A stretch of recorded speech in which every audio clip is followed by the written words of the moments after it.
Ekerabu. Baba ekwani abanda baba igwesa. Na wasalimu nyote hamjambo. Abanginambu yamule. Lakini omugako yo nandendete buya nanche ni mulendete. Our honorable women reps, thank you so much for gracing this occasion. Karibuni sana Kisii. Wacha nimwachie yeye aongee. Ya mono. Ona amoleta morole kesare nubwate makienda abunga ningo kunete. Hakuna makati nimeguza yeye. Tuna watoto wasichana 4 na sisi hatukeketi. Aba isibuka na bulero tukorosia. Kusebono. Na inu kale motia. Kale motia. So I will not say much.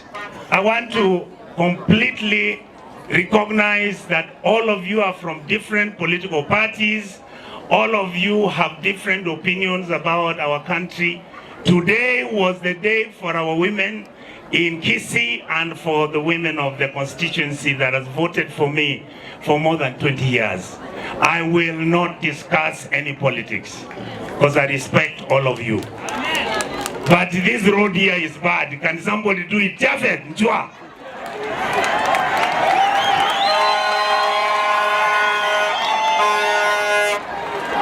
This young man is my friend. I knew him before he became.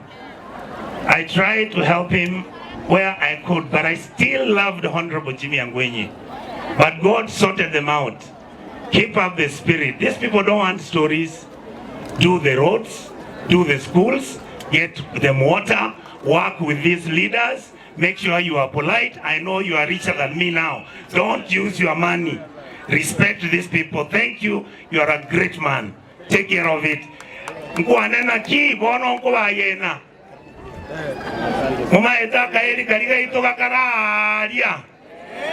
Muma etaka eri kalia. Njera kale gocha.